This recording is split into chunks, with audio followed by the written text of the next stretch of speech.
Ici Charles Desgagnés, pompier préventionniste au service de protection et d'intervention d'urgence de la municipalité de Saint-Félix-de-Valois. Aujourd'hui, avec l'arrivée du temps froid, nous voulons vous assurer que vous serez en sécurité lorsque vous commencerez à chauffer votre maison.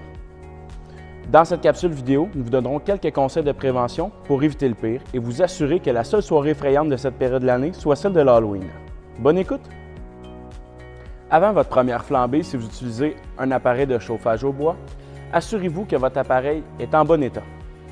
Assurez-vous aussi que la cheminée a été ramonée durant la dernière année. Assurez-vous aussi que vos avertisseurs de fumée à la maison sont bel et bien fonctionnels. Vérifiez vos piles et assurez-vous qu'ils n'ont pas dépassé 10 ans.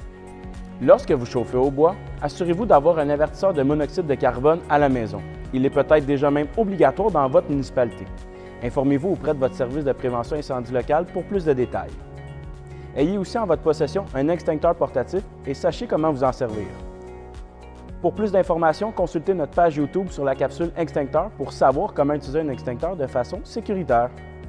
Assurez-vous d'entreposer votre corde de bois assez loin de la maison pour éviter tout danger de propagation en cas d'incendie. Assurez-vous aussi de disposer de vos cendres de façon adéquate après votre première flambée. Premièrement, en vous assurant qu'elles sont dans un contenant incombustible. Deuxièmement, en vous assurant qu'elles sont entreposées assez loin de la maison pour éviter toute problématique en cas de réignition. Et assurez-vous d'attendre au moins 7 jours avant d'en disposer dans vos poubelles. Il en va de votre sécurité. Pour ceux utilisant un chauffage électrique, assurez-vous que votre appareil est sécuritaire avant de le démarrer. Assurez-vous qu'il est dégagé d'au moins 3 à 6 pouces tout le tour et assurez-vous qu'il n'y ait aucun objet ou matériel étant en contact ou à l'intérieur de celui-ci.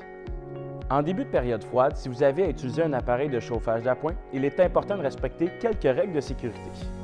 Assurez-vous que celui-ci est dégagé d'au moins 1 mètre de tous les côtés. Assurez-vous aussi que celui-ci est branché directement dans une prise électrique et non sur un cordon prolongateur. Assurez-vous que l'appareil ait un dispositif d'extinction automatique en cas de chute. Et assurez-vous que cet appareil ne soit pas utilisé de façon permanente pour chauffer votre résidence. En terminant, avant de chauffer, pensez sécurité. Parce qu'en matière de prévention incendie, le premier responsable, c'est toi. Merci d'avoir été à l'écoute. Si jamais vous avez des questions ou des commentaires, laissez-nous-les sur les vidéos. Mon nom est Charles Desgagnés, pompier préventionniste, et je vous dis à la prochaine.